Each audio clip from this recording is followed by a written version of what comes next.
Hello and a warm welcome back to the greenhouse today. So today I'm going to be sowing radish seeds. Now I'm going to be using the container-wise Charles Dowding 60 trays, as I find they're really good for multi-sowing seeds, but also for the quick crops such as radish. Once they're sprouted and ready to go, I'm actually going to be transplanting them into the gutter trough system that I set up in the greenhouse in the last couple of days. So I'm really excited for that. Where they are here, they'll be getting lots of light, lots of sun, and they're nice and easily accessible so I can pick them regularly.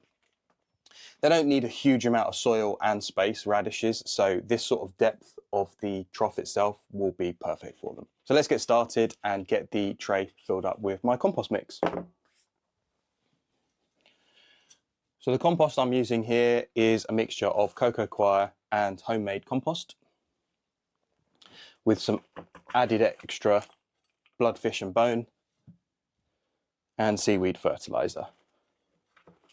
I find it makes a really nice mix for using in these trays, as I don't generate enough garden waste to create a lot of my own compost, so I have to make my own mix with some extras. So once I've got all of the compost in the tray, it's really important that you make sure to firm down each of the cells, just like this.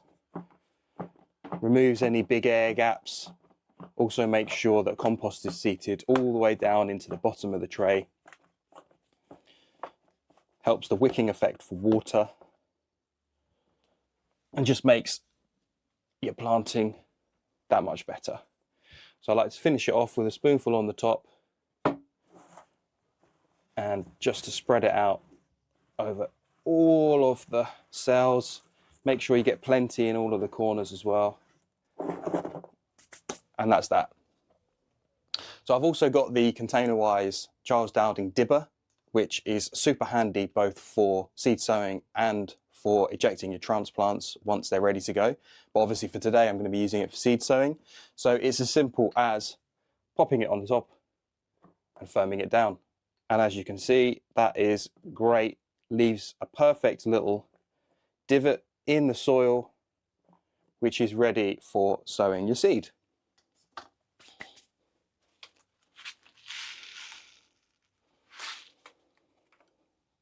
Now I'm aiming for 3 to 4 radish seeds per cell, but a couple more or less isn't going to hurt anyone. Obviously, I'm not trying to waste my seed, but around that sort of number is absolutely fine.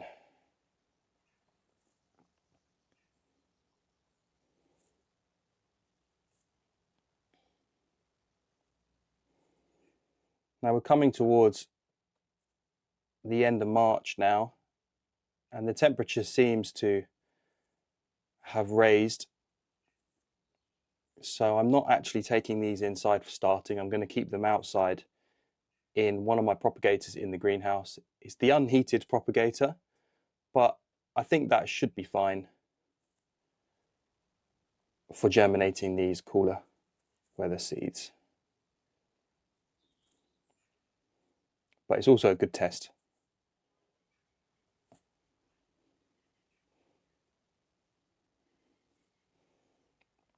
I normally find myself to be one of those people that starts seeds and gets everything on a heat mat, just because it's more consistent and obviously more controlled and regulated. But I'm going to try going with a more natural approach this time.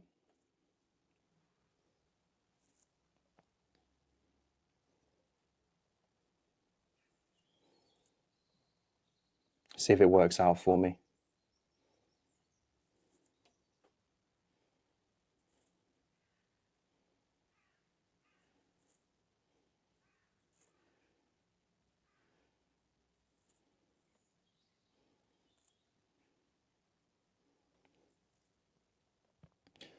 So this container-wise Charles Dowding 60 tray, obviously there's 60 cells, but because I'm multi-sowing and I'm aiming for 3 to 4 seeds per cell, it means I've actually got more than 60 plants. If I've got 3 in each, then I've got 180 plants. And if I've got 4, then I've got 240 plants. So having 180 to 240 plants in that small of a surface area is just incredible. The yield is absolutely fantastic. So I'm just going to finish off by lightly covering with some soil and just gently wiping it over and firming it down. You want to make sure that the seeds have got really good contact and purchase with your compost. Otherwise it may affect your germination. And that's it. That's the radish sown. So now I'm just going to get it watered. So it's really important when watering your freshly sown seeds to use a good watering can with a fine rose. The main reason is simply so you just don't wash away all of your seeds out of your modules that you've just spent all of that time and effort in getting them sown. I'm using this Hawes watering can with a fine rose. I've also got, you'll see this funny little thing on here, which is the Abimax Magno Stream for magnetized and structured water. So more information coming on that soon in a separate video, but I always make sure that I've got that on the watering can when I'm using it. Now what's important about watering is making sure that you don't dump a load of water onto the module tray all in one go. So the easiest thing to do is to start the watering just before you run over, like this.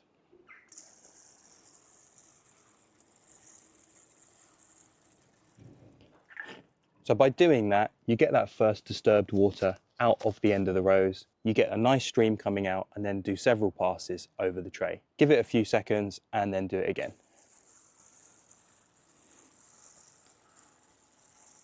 Now, depending on how wet your compost already is, you may want to do 2 or 3 passes. I'm just going to give it a third. And that's nicely watered. Now, a great tip on watering your seed trays like that is to do it in an area where whatever excess water you start before the tray or that actually runs off is actually going to benefit wherever you're watering. So I did it on the lawn just there, which means that the lawn's going to get some extra water, or if you do it in one of your garden beds, the water's going to go into the roots for whatever plants you're growing within that bed. I tend to not like doing it in the greenhouse, just purely because then I've got lots of extra moisture and water going everywhere, and I'm trying to avoid bringing slugs into the greenhouse. I have had this greenhouse set up in so many different ways. Again, because it's warmer and more moist in here, slugs are attracted to it. And over the last year, I found the best thing that I've done is actually to reduce the moisture in here as much as possible. So doing things like excess watering, allowing the runoff just to go in the ground, has really helped to keep the dryness down, and I have seen much less slugs and snails in here. Some mornings I would walk out and I would just see slugs and snails all over the glass and I'd spend the first part of the morning picking them off and throwing them out of the greenhouse. So doing it this way, keeping the ground and everything as dry as possible, has really worked well.